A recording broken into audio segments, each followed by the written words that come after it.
சுதந்திர தினம். இன்னைக்கு என்ன ஸ்பெஷல் அப்படின்னா, இது வந்து இந்தியாவோட 75வது சுதந்திர தினம். இந்த 75 ஆண்டுகள்ல இந்தியா கடந்து வந்த பாதை அப்படிங்கிறது ரொம்ப பெரியது, ரொம்ப கடினமானது. நிறைய முன்னேற்றங்கள் அடைஞ்சிருக்கிறோம் எல்லா துறைகள்லையும். ஆனா இன்னைக்கு எல்லாரும் எதை பத்தி பேசுவாங்க அப்படின்னா, ஒரு பொருளாதார ரீதியா இந்தியா எவ்வளவு முன்னேற்றம் அடைஞ்சிருக்கிறாங்க, ஒரு சமூக நல்லிணக்க ரீதியா இந்தியா எவ்வளவு முன்னேற்றம் அடைஞ்சிருக்கிறாங்க, ஒரு வெளியுறவு துறையில ஒரு பாதுகாப்பு துறையில இந்தியா எவ்வளவு முன்னேற்றம் அடைஞ்சிருக்காங்க அப்படிங்கிறத பத்தி எல்லாம் பேசுவாங்க. ஸ்போர்ட்ஸ் பத்தி பெருசா யாருமே கண்டுக்க மாட்டாங்க. ஸோ நான் இப்ப என்ன பேச நினைக்கிறேன் அப்படின்னா, இந்த 75 ஆண்டுகள்ல இந்தியா வந்து ஸ்போர்ட்ஸ்ல கடந்து வந்த பாதை, அதுல வந்து இந்தியாவோட ஒரு ஐகானிக் விக்டரிஸ் எல்லாம் என்ன இருந்துச்சு அப்படிங்கறத பத்தி இங்க பேசணும் அப்படின்னு நினைக்கிறேன். ஸோ ஆரம்பிக்கலாம். முதல்ல நான் எதை பத்தி பேசணும் அப்படின்னா, முதல்ல வந்து ஒரு சின்ன வேற ஒரு விஷயத்தை பத்தி பேசிக்கிறேன். என்னன்னா, ஒரு நாட்டுகிட்ட இன்னொரு நாடு வந்து அடிமைப்பட்டு ஒரு காலனி ஆதிக்க நாடா இருக்கு அப்படின்னு வச்சுப்போம். ஸோ அந்த காலனி ஆதிக்க நாடு வந்து சுதந்திரம் பெற்ற பிறகு அவங்களோட அடையாளமா என்ன இருக்கும்? இந்த நாடு வந்து அடிமைப்பட்டு கிடந்த நாடு, வந்து காலனி அதிகமா இருந்த நாடு இப்படிங்கிற ஒரு ஒரு ஒரு இழிவான ஒரு அடையாளம் தான் அந்த நாட்டுக்கு இருக்கும். ஒரு மோசமான ஒரு அடையாளமா தான் இருக்கும். ஒரு கௌரவமான ஒரு அடையாளம் எதுவுமே அந்த நாட்டுக்கு இருக்காது, அந்த சுதந்திரம் அடைந்த நாட்டுக்கு, இல்லையா? இந்தியாவுக்கும் அப்படிதான். ஆங்கிலேயர்கள்ட்ட ஆண்டாண்டு காலமா அடிமைப்பட்டு கிடந்து 1947 இந்தியா விடுதலை அடைந்த போது இந்தியாவுக்கு இருந்த ஒரு அடையாளம் என்னன்னா, ஆங்கிலேயர்கள்ட்ட இருந்து விடுதலை பெற்ற நாடு, ஆங்கிலேயரோட காலனி ஆதிக்கத்துல இருந்த நாடு அப்படிங்கறதான் இந்தியாவோட அடையாளமா இருந்துச்சு. இது வந்து ஒரு கௌரவமான அடையாளமா அப்படின்னு கேட்டா நிச்சயமா கிடையாது, இல்லையா? இந்தியாவுக்குன்னு ஒரு புதிய ஒரு அடையாளம் தேவைப்படுது. ஒரு தலை நிமிர்ந்து நடக்கிற மாதிரியான ஒரு அடையாளம், ஒரு பெருமிதம் தேவைப்படுது. ஸோ அந்த பெருமிதத்தை முதல்ல இந்தியாவுக்கு கொடுத்தது எந்த விஷயம் அப்படின்னு பார்த்தா, அது விளையாட்டு தான் கொடுத்துருச்சு. ஸோ என்ன அப்படின்னா, hockey team, Indian hockey team, அதுதான் இந்தியாவோட முதல் கௌரவமா உயர்ந்துச்சு. முதல் பெருமையை இந்தியாவுக்கு கொடுத்ததும் ஹாக்கி டீம் தான். என்ன அப்படின்னா, 1948 ஒலிம்பிக்ஸ் வந்து பிரிட்டன்ல நடைபெற்று இருந்துச்சு. ஸோ அந்த ஒலிம்பிக்ஸ்ல இந்தியா வந்து இந்தியன் ஹாக்கி டீமும் பங்கேற்று இருந்தாங்க. ஃபைனல் மேட்ச் வந்து லண்டன்ல நடைபெற்றுச்சு. ஃபைனல் மேட்ச் யாருக்கு அகேன்ஸ்டா பார்த்தோம் அப்படின்னா, கிரேட் பிரிட்டனுக்கு அகேன்ஸ்டா. ஸோ வந்து இவ்வளவு நாள் அடிமைப்பட்டு கிடந்த இந்திய நாடும், இவ்வளவு நாள் நம்ம அடிமையாக்கி வச்சிருந்த ஒரு நாடும் வந்து எதிரெதிராக மோதிக்கிட்டாங்க. இந்த போட்டியில வந்து இந்தியா வந்து கிரேட் பிரிட்டனை வந்து 4-0 அப்படின்னு வீழ்த்தி வந்து ஒலிம்பிக்ல கோல்டு மெடல் ஜெயிச்சாங்க 1948ல. ஸோ அப்போ வந்து பிரிட்டனோட கொடிக்கு மேல இந்தியாவோட கொடி வந்து பறந்துச்சு. ஸோ இது எவ்வளவு பெரிய கௌரவம்! ஸோ ஒட்டுமொத்த நாட்டுக்குமே வந்து கிடைத்த முதல் பெருமை, முதல் கௌரவமே வந்து இதுதான். ஸோ அதை வந்து ஒரு ஸ்போர்ட் தான் பெற்றுக் கொடுத்துச்சு, இந்திய ஹாக்கி டீம் தான் பெற்றுக் கொடுத்துச்சு அப்படிங்கிறது மிகப்பெரிய வந்து ஒரு பெருமையான விஷயம். போக்குல ஒரு 2 லைன் 3 லைன்ல ஈஸியா சொல்லிட்டு போயிடலாம். ஆனா அந்த வெற்றி வந்து அவ்வளவு எளிதா அமைஞ்சிடல. ஏன்னா ஒரு காலத்துல வந்து ஹாக்கினா இந்தியானா ஹாக்கி அப்படிங்கிற நிலைமை தான் இருந்துச்சு. 1928, 1932, 1936 இந்த 3 வருஷமும், இந்த 3 ஒலிம்பிக்லையும் தொடர்ந்து வந்து இந்தியா வந்து தங்கம் ஜெயிச்சிருந்தாங்க. இந்தியன் ஹாக்கி டீம் வந்து தங்கம் ஜெயிச்சிருந்தாங்க. அதுக்கப்புறம் 1940, 1944 ஒலிம்பிக்ஸ் நடைபெறல. அப்படிங்கிறப்போ 1948 தான் ஒலிம்பிக்ஸ் திரும்ப ரிட்டர்ன் ஆகுது. அந்த ஒலிம்பிக்ஸ்லயும் இந்தியா பங்கேற்க போறாங்க, தங்கம் ஜெயிப்பாங்க அப்படிங்கிற நம்பிக்கை இருக்கு. ஆனா பல சிக்கல்களும் உடனே இருந்துச்சு. என்னன்னா, இந்தியா மட்டும் சுதந்திரம் பெறலாம் பிரிட்டன் இருந்து. ஸோ இந்தியா சுதந்திரம் பெற்ற பிறகு பாகிஸ்தான் அப்படிங்கிற நாடு சுதந்திரம் பெற்ற பிறகு பாகிஸ்தான்ங்கிற நாடு தனியா பிரியுது. ஸோ இவ்வளவு நாள் ஒன்னா விளையாண்டுகிட்டு இருந்த பிளேயர்கள், அதாவது 1928, 1932, 36 ஒன்னா ஆடிக்கிட்டு இருந்த இந்தியாங்கிற பேர்ல ஆடிக்கிட்டு இருந்த பிளேயர்ஸ் எல்லாமே பிரியுறாங்க. ஸோ பிரிஞ்சு பாதி பிளேயர்ஸ் வந்து பாகிஸ்தான் டீமுக்கு ஆட ஆரம்பிக்கிறாங்க, பாதி பிளேயர் வந்து இந்தியாவுக்கு ஆட ஆரம்பிக்கிறாங்க. ஸோ இந்தியாவில் வந்து நிறைய அறிமுகமான வீரர்கள் இருக்கிறாங்க, நிறைய புதுமுக வீரர்கள் இருக்கிறாங்க. ஸோ இந்த ஒரு டீமை வச்சுக்கிட்டு தான் வந்து இந்தியா வந்து 1948 ஒலிம்பிக்ஸுக்கு போக வேண்டியதா இருந்துச்சு. டீமுக்குள்ளேயுமே நிறைய பிரச்சனைகள் இருந்துச்சு. ஏன்னா அப்போதைய வரலாறு பார்த்தவங்களும் தெரியும். அப்போ வந்து இந்தியாவுக்குள்ளேயே நிறைய பிரச்சனைகள் இருந்துச்சு, மக்களுக்குள்ளேயே நிறைய வந்து கலவரங்கள், பிரச்சனைகள், அடிதடிகள்லாம் இருந்துச்சு. ஸோ ரீஜனலைஸா நிறைய பிரச்சனைகள் இருந்துச்சு. ஸோ அந்த பிரச்சனைகள் வந்து ஹாக்கி டீம்லயே இருந்துச்சு. ஸோ இதையெல்லாம் வந்து தாண்டி தான் வந்து 1948 இந்தியா வந்து ஒலிம்பிக்ஸ்ல தங்கம் ஜெயிச்சாங்க. அதுவும் பிரிட்டனை வீழ்த்தி அப்படிங்கிறது வந்து ரொம்பவே வந்து ஒரு பெருமையான விஷயமா அப்படிதான் இருக்குது. ஏன்னா 1928, 32, 36 தங்கம் ஜெயிச்சப்போ இந்தியாவோட கொடி வந்து என்னவா இருந்துச்சு அப்படின்னா, ஒரு பிரிட்டனோட கொடிக்குள்ள இந்தியாவோட ஒரு சின்னம் பொறிக்கப்பட்டிருக்கும், அவ்வளவுதான் இருக்கும்.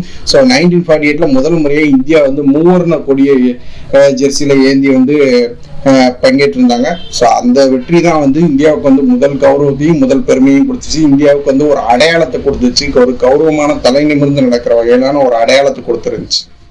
இந்த 75 இயர்ஸ்ல ஸ்போர்ட்ஸ்ல இந்தியாவோட மூமெண்ட் என்னன்னு கேட்டா நான் அதுதான் சொல்றேன். 1948ல கிரேட் பிரிட்டனை வீழ்த்தி இந்திய ஹாக்கி அணி தங்கப்பதக்கம் வென்றதான் அந்த ஒரு இந்தியாவுக்கு இந்த 75 வருஷத்துலயே ஒரு தலை சிறந்த மூமெண்ட் அப்படின்னா அதான் சொல்லுவேன். ஸோ அதுக்கப்புறம் இன்னொரு மிகச்சிறப்பான விஷயம் என்ன அப்படின்னா, ஸோ இன்னைக்கு வந்து ஒலிம்பிக்ஸ்ல இந்தியா நிறைய பதக்கங்கள் ஜெயிக்கிறாங்க. இந்த டோக்கியோ ஒலிம்பிக்ல கூட இந்தியா 7 பதக்கங்கள் ஜெயிச்சிருந்தாங்க இல்லையா. இந்த 7 பதக்கங்கள்ல அதிகபட்ச பதக்கங்களை வென்று கொடுத்திருந்தது.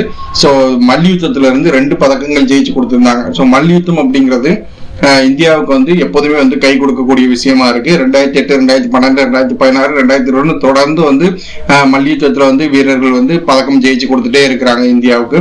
ஸோ இந்த மல்யுத்த பதக்கத்தோட தொடக்கம் எங்க இருந்து ஆரம்பிக்குது அப்படின்னு பார்க்கணும் இல்லையா.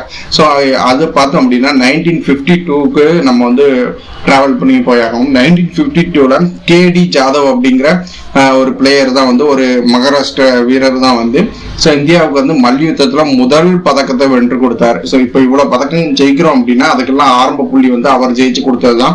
ஸோ 1952ல அவர் ஜெயிச்சு கொடுத்த பதக்கத்தோட சிறப்பு என்ன அர்த்தம், என்ன சிறப்பு அப்படின்னா, அவர் ஜெயிச்சு கொடுத்த அந்த வெண்கல பதக்கம் தான் தனிநபர் பிரிவுல தனிநபர் விளையாட்டுல இந்தியா ஜெயிச்ச முதல் பதக்கம். ஸோ அவர் இந்த கேடி ஜாதவ் அப்படிங்கிற பேரும் வந்து என்னைக்கும் வரலாற்றில் நிலைச்சு நிற்கக்கூடிய பேரு. மேலும் வந்து ஒரு தனி ஒரு தனி வீரர் போய் ஜெயிச்ச முதல் பதக்கம் அதுதான். ஸோ இந்த 75 வருட விளையாட்டு வரலாற்றை எடுத்து பார்த்தோம் அப்படின்னா இந்த வெற்றியை வந்து யாராலையும் வந்து மறந்துட முடியாது, பதிவு பண்ணாம விட்டுற முடியாது. 1948, 1952 இந்த ரெண்டு ஒலிம்பிக்ஸ்லயும் இந்தியா ஜெயிச்ச பதக்கங்களை தாண்டி இந்திய வரலாற்றுல முக்கிய இடம் பிடிக்கிற ஒரு வெற்றி, ஒரு ஒலிம்பிக் பதக்கம் அப்படின்னா அது வந்து 1996ல லியாண்டர் பயஸ் ஜெயிச்ச பதக்கத்தை சொல்லலாம். டென்னிஸ்ல வெண்கல பதக்கம் ஜெயிச்சிருந்தாரு. ஸோ அந்த பதக்கம் எந்த அளவு முக்கியத்துவம் பெறுது அப்படின்னா, இன்னைக்கு நம்ம எல்லாம் பாக்குறோம் இந்தியா வந்து எந்த ஈவெண்ட்ஸ்ல அதிகமா வந்து பதக்கம் ஜெயிக்குது அப்படின்னு பாருங்க. ஒரு இண்டிவிஜுவல் ஈவெண்ட்ஸ்ல தான் வந்து இந்தியா அதிகமா பதக்கம் ஜெயிக்குது. ஒரு மீராபாய் சானு ஆகட்டும், சிந்து ஆகட்டும், ரவிக்குமார் தாஹியா, நீரஜ் சோப்ரா ஆகட்டும், எல்லாருமே வந்து ஒரு இண்டிவிஜுவல் ஸ்போர்ட்ல தான் வந்து பெரிய அளவுல வெற்றி பெறாங்க, பெரிய அளவுல பதக்கங்கள் பெறாங்க. இதுக்கெல்லாம் தொடக்கமா அமைஞ்சது வந்து லியாண்டர் பயஸ் அவர்களோட வெற்றி. ஏன்னா 90களில் வந்து இந்தியாவோட பொருளாதார கொள்கைகளே மாறுது. மொத்தமா தாராளமயமாக்கல், உலகமயமாக்கல் அப்படிங்கிற விஷயத்துக்குள்ள இந்தியா போறாங்க. ஸோ அப்படி போகும்போது இந்தியாவில வந்து நிறைய தொழில்கள் உருவாகுது, நிறைய வேலைவாய்ப்புகள் உருவாகுது, நடுத்தர குடும்பங்களோட எண்ணிக்கை அதிகமாகுது. இந்த நடுத்தர குடும்பங்களோட எண்ணம் என்னமா இருக்கு அப்படின்னா, தன்னோட பிள்ளைகள் வந்து ஒரு டீம் ஈவெண்ட்ல பங்கேற்கிறத விட ஒரு தனிப்பட்ட ஒரு இண்டிவிஜுவல் ஈவெண்ட்ல பங்கேற்று ஜெயிக்கிறது வந்து ஒரு பெரிய பெருமையா நினைக்கிறாங்க. பெரிய அந்த தனிப்பட்ட முறையில கிடைக்கிற புகழை வந்து ரொம்ப வந்து அந்த மாதிரி தனிப்பட்ட முறையில கிடைக்கிற புகழை வந்து ரொம்ப விரும்புறாங்க. மேலும் வந்து ஒரு சுயநலமும் இதுக்குள்ள ஒளிஞ்சிருக்கிறதா தான் நினைக்கிறேன். ஸோ இந்த மாதிரி நடுத்தர குடும்பங்களோட எண்ணிக்கை வந்து அதிகரிக்கும் போது ஸோ இந்த இண்டிவிஜுவல் ஈவெண்ட்ஸ்ல இந்தியாவோட பங்கேற்பும் வந்து அதிகரிக்க ஆரம்பிக்குது. ஸோ இந்த இதுக்கு தொடக்கமா அமைஞ்சது வந்து அந்த லியாண்டர் பயஸோட 96 வெற்றி தான். ஸோ இதுக்கப்புறம் தான் வந்து நிறைய பேர் தங்களோட நடுத்தர குடும்பங்களை சேர்ந்தவங்க, நகரவாசிகள் வந்து தங்களோட பிள்ளைகளை வந்து இதுல சேர்க்க ஆரம்பிக்கிறாங்க. அதாவது இண்டிவிஜுவல் ஈவெண்ட்ஸ்ல நிறைய சேர்க்க ஆரம்பிக்கிறாங்க. அதன் விளைவாக தான் இப்போ வந்து இந்தியா வந்து ஒலிம்பிக்ஸ்ல வந்து இண்டிவிஜுவல் ஈவெண்ட்ஸ்ல நிறைய பதக்கங்கள் வெல்ல ஆரம்பிச்சிருக்கிறாங்க. ஸோ இதனால வந்து இந்தியாவோட அந்த ஒரு ஸ்போர்ட்டிங் பாதையே மாத்தி விட்டதுல வந்து லியாண்டர் பயஸோட வந்து அந்த வெண்கல பதக்கம் வந்து பெரிய மாற்றத்தை பண்ணியிருக்கு அப்படிங்கிறத சொல்ல முடியும். இந்த 1948, 1952, 96 இந்த 3 மொமெண்ட்ஸையும் தாண்டி இன்னொரு மொமெண்ட் அப்படின்னா 2008ல அபினவ் பிந்த்ரா ஷூட்டிங்ல கோல்டு மெடல் ஜெயிச்ச மொமெண்ட்டை சொல்லலாம்.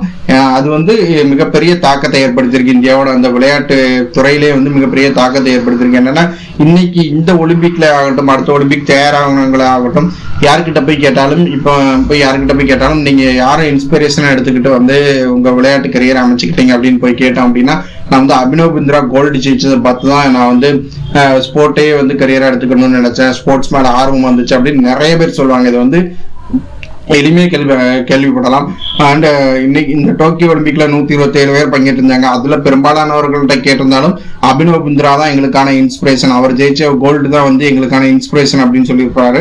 மேலும் அபினவ் பிந்த்ரா ஜெயிச்ச அந்த கோல்டு அப்படிங்கிறது இந்திய வரலாற்றிலே ரொம்ப முக்கியமானது. ஏன்னா ஒலிம்பிக்ல தனிநபர் ஒருவர் வந்து இந்தியாவுக்கு தங்கப்பதக்கம் வென்று கொடுத்தது அவர் தான் முதல்ல. ஸோ இப்போ நீரஜ் சோப்ரா ஜெயிச்சிட்டாரு. ஸோ முதல்ல அந்த சாதனையை பண்ணது வந்து அபினவ் பிந்த்ரா தான். ஸோ வந்து ஒரு வரலாற்று ரீதியாகவும் சரி, இளம் வீராங்கனைகள் மத்தியில தாக்கம் ஏற்படுத்தின ரீதியாகவும் சரி, அவர் ஜெயிச்ச அந்த தங்கப்பதக்கம் வந்து இந்தியாவோட அந்த ஸ்போர்ட் இந்த 75 வருட வரலாற்றுல வந்து மறக்க முடியாத ஒரு விஷயமா இருக்கும் எப்பவும். 4 மொமெண்ட்ஸ் இந்த இந்தியன் ஹாக்கி டீம் 1948 விக்டரி ஆகட்டும், 1952 கேடி ஜாதவ் விக்டரி ஆகட்டும், அப்புறம் லியாண்டர் பயஸ் 96 விக்டரி ஆகட்டும், அப்புறம் அபினவ் பிந்த்ரா 2008 விக்டரி ஆகட்டும், இந்த 4 மொமெண்ட்டையும் தாண்டி ஒரு மொமெண்ட் இருக்க முடியுமா அப்படின்னு எல்லாரும் யோசிச்சுட்டு இருந்தோம். இதுக்கு மேலையும் பெருசா ஒரு கொண்டாட்டம் இந்தியா கிடைச்சிருமா ஸ்போர்ட்ஸ்ல அப்படின்னு எல்லாரும் சிந்திச்சுக்கிட்டு இருக்கும் போதுதான் இந்த டோக்கியோ ஒலிம்பிக்ல நீரஜ் சோப்ரா வந்து இந்தியா இதுவரைக்கும் பார்த்திடாத ஒரு வெற்றியை வந்து பெற்றுக் கொடுத்தாரு. இந்தியா இதுவரைக்கும் ஒரு செய்திடாத ஒரு சாதனையை செஞ்சிருந்தாரு. தடகளத்துல நூற்றாண்டு கடந்த ஒலிம்பிக்ஸ் வரலாற்றுல தடகளத்துல இந்தியா இது வரைக்கும் பெருசா வந்து ஜொலிச்சதே இல்லை, ஒரு பதக்கம் கூட ஜெயிச்சதே இல்லை.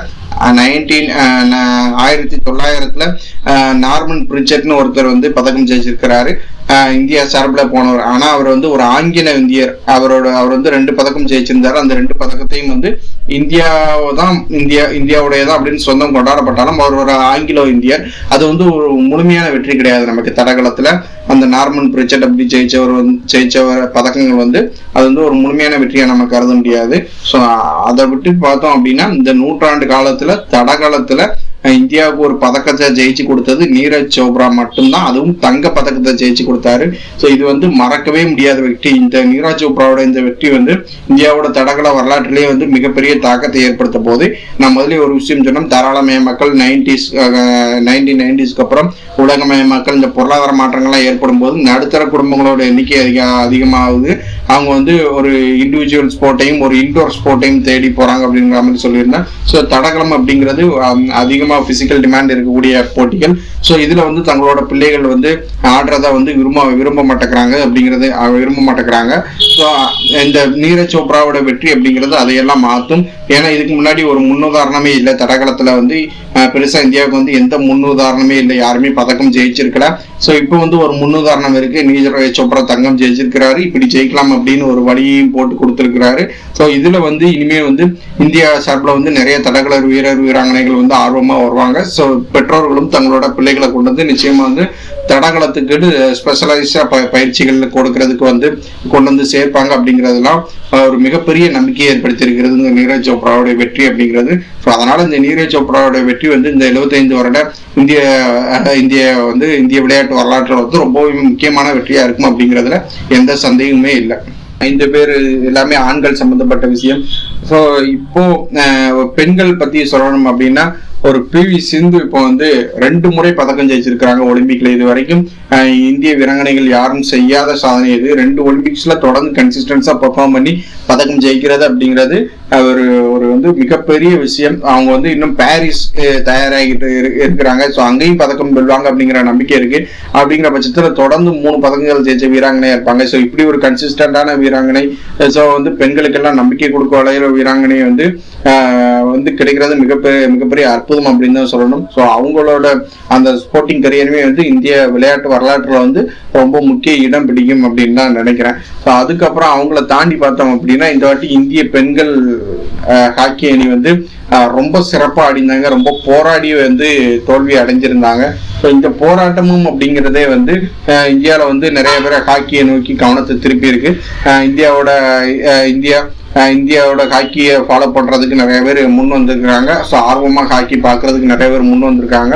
ஸோ இந்த இந்திய பெண்கள் ஹாக்கி அணியோட இந்த போராட்டமே வந்து இந்திய விளையாட்டு வரலாற்றில் மிகப்பெரிய தாக்கத்தை ஏற்படுத்தி இருக்குன்னு நினைக்கிறேன். அண்ட் அகைன் இந்தியாவோட மென்ஸ் டீம் வந்து அந்த பிரான்ஸ் மெடல் ஜெயிச்சிருந்தாங்க. ஸோ அந்த வெற்றியும் வந்து ரொம்ப கொண்டாடப்பட வேண்டிய வெற்றி தான். ஏன்னா 1980க்கு அப்புறம் 41 இயர்ஸ் கழிச்சு இந்திய ஹாக்கி டீம் வந்து மீண்டும் வந்து பதக்கம் ஜெயிச்சிருக்காங்க. எல்லாரும் ஒரு விஷயம் தான் சொல்றாங்க, ஸோ ஹாக்கி வந்து நல்லா இருக்கணும், வேர்ல்டு ஹாக்கி நல்லா இருக்கணும் அப்படின்னா ஸோ அதுக்கு இந்தியன் ஹாக்கி டீம் வந்து நல்லா பெர்ஃபார்ம் பண்ணணும் அப்படின்னு சொல்லுவாங்க. ஏன்னா இங்க வந்து ஒரு 130 கோடி பேர் இருக்கிறோம். 130 கோடி பேர் ஒரு பெரும்பாலான மக்கள் ஒரு ஸ்போர்ட்டை ஃபாலோ பண்ணும்போது அதுக்கு கிடைக்கிற ரீச்சே வேறையா இருக்கும், அதுக்கு கிடைக்கிற எக்ஸ்போசர் வேறையா இருக்கும். ஸோ அதனால தான் வந்து இந்தியாவில் ஒரு ஸ்போர்ட் நல்லா இருந்தா அது உலகம் முழுக்கவே நல்லா இருக்கும் அப்படின்னு சொல்றோம். ஸோ அதற்கான வெளியே வந்து இந்த இந்தியன் ஹாக்கி டீமோட பிரான்ஸ் மெடல் வெற்றி வந்து பெற்றுக் கொடுத்திருக்கிறதா நினைக்கிறேன். ஸோ இனிமே வந்து ஹாக்கியை வந்து நிறைய பேர் ஃபாலோ பண்ணுவாங்க, நிறைய பேர் ஆர்வமா எடுத்து பேசுவாங்க, நிறைய பேர் ஆர்வமா விளையாட முன் வருவாங்க. ஸோ அதனால இந்த வெற்றியும் வந்து இந்த 75 வருட